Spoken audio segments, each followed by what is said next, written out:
Welcome back, everyone. Houston Math Prep here, finishing up our introduction to line integrals, this time line integrals over vector fields. So if we have a line integral of a vector field on a curve, you imagine there's some curve in space, and we've got a vector field, so forces all around the curve, maybe going different directions. So I just kind of have a sketch here of some vectors in a vector field and a curve sort of flowing through that vector field. I've also got a unit tangent vector here. And so I want to just imagine how this unit tangent vector fits into our vector field here. So thinking of how much our vector field f is pushing in the direction of our unit tangent, that would be the component of the vector field f in the direction of our unit tangent vector.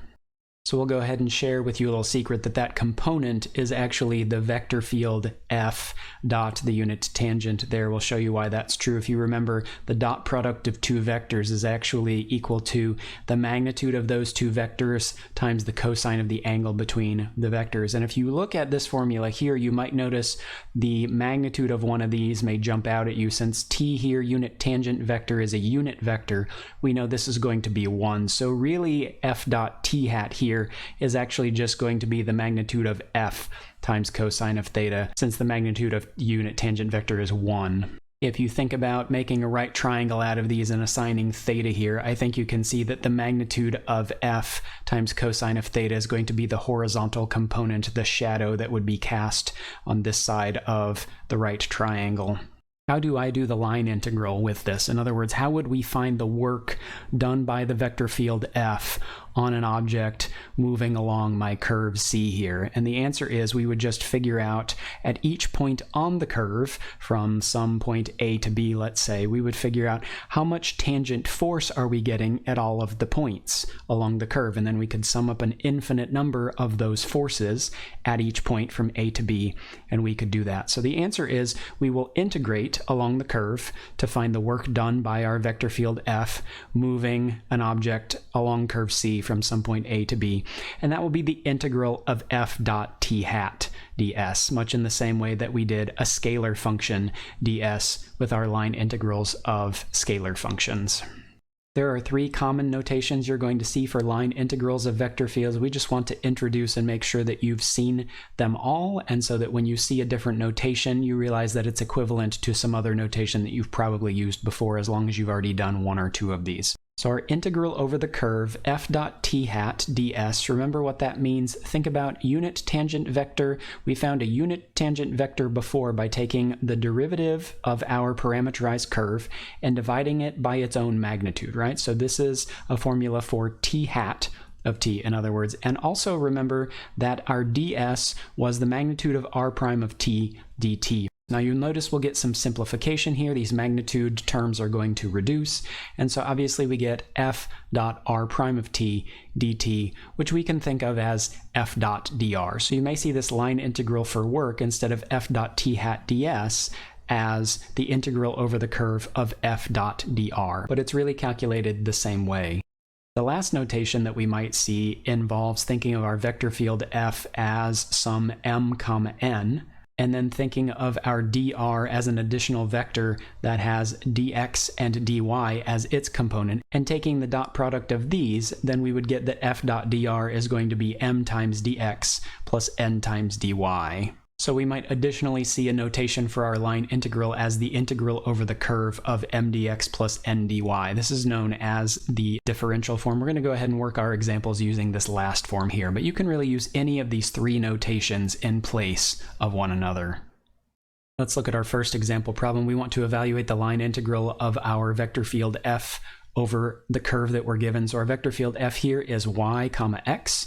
Our curve that we're integrating over is y equals 2x, so that's a parabola in the plane, from 0, 0, the origin, to 2, 8. So what we'll need to do first is parameterize our c. So let's go ahead and write this parametrically. So if we think of c as some r of t, and I want to write my curve y equals 2x squared in parametric form, well, I could go ahead and call x just simply t, and then if y is 2x squared, that would make y 2t squared, right, if x is t. So we could go ahead and say t comma 2t squared, and then I would simply need to figure out what are my t bounds to go from 0, 0 to 2 comma 8. Well, I think to get 0, 0, we definitely need to start with t equals 0, right? So it'll be 0 to something.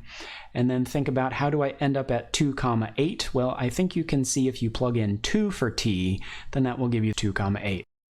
So this is my parameterized version of the curve that we're going to use to do the line integral over c mdx plus ndy.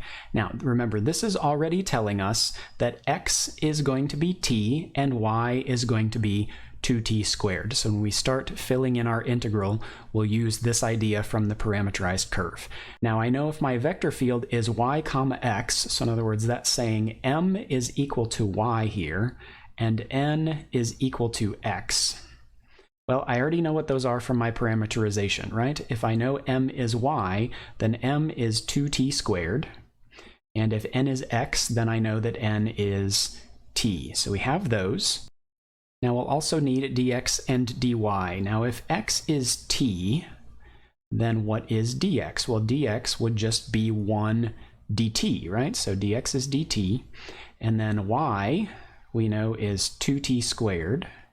So what is dy? Well, dy would be 4t dt. So we take all of this information, we plug it into our integral, and we use our bounds. So let's go ahead and do that now. So we will have the integral from 0 to 2 of m dx, which is 2t squared dt, plus n dy, which is t times 4t dt. Okay, and doing a bit of simplifying here, you can see we've got 2t squared dt, we'll have 4t squared dt here, so we'll be integrating from 0 to 2, 6t squared dt, and that's not so bad to do, so we'll go ahead and integrate there. Once we integrate this, we'll get t cubed over 3. That will reduce the 6 to a 2, so we'll get 2t cubed. Evaluated from 0 to 2. If I plug in 2 here, I would get 2 times 2 cubed, which is 8. 2 times 8 is 16. If I plug in 0, I would get 0. So 16 minus 0 gives us a line integral value over this vector field of 16. Let's additionally do one example in 3D space. We're going to evaluate the line integral of our vector field over the curve. I've got my vector field is yz, xz, xy. And I've got my curve is already parameterized for us. We have t squared, t, and t cubed, and my bounds for t are 0 to 2. So if we think about how we're going to use all of this, remember this is m, and this is n, and this is p from your vector field. And over here, this is my x component of my parameterization, my y component, and my z component of my parameterization. And I just get everything else from here by using this information to get m dx, n dy, and p dz. Let's go ahead and write all of this down. So m is yz, and yz, if I look here at my parameterization, is t times t cubed, so that'll be t to the 4. N is xz, so x times z, if I look here, I have t squared times t cubed, that would be t to the 5. And then p in my vector field is xy, and that's going to be t squared times t, so that will be t cubed. So we have all of those in terms of t, and now we need dx, dy, and dz, right? So if x is t squared, then dx is going to be 2t dt, and dy, if y is t, then dy is just going to be 1 dt, and dz, if z is t cubed, then dz would be 3t squared dt. Okay, so now we just set up our integral using mdx plus ndy plus pdz. We'll integrate from 0 to 2. So I'll go ahead and say our integral from 0 to 2. Now I didn't do this last time, but I'm going to go ahead and see, mdx plus ndy plus pdz, each of them is going to have a dt, so I'm just going to factor the dt out and write it at the end anyway. So I'll just save that for the end. So m times dx, t to the 4 times 2t, that would be 2t to the 5. plus, I'm going to save my dt for the end, n dy, so t to the 5 times 1 really is just t to the 5 there, plus, and then t cubed times 3t squared would be 3t to the 5. And we get a dt in all of those terms. So this is the integral we get, right, from our mdx plus ndy plus p dz. Okay, so we'll go ahead and let's combine all that, right? That is the integral from 0 to 2 of just 6t to the 5 dt. And now let's integrate that. So if we integrate that power rule, power goes up by 1, so we get t to the 6, divide by 6 would reduce that. We'll just get t to the 6 period. And then evaluated from 0 to 2. So if I plug in 2 to the 6, that would give me 64. If I plug in 0, 0 to the 6 is 0.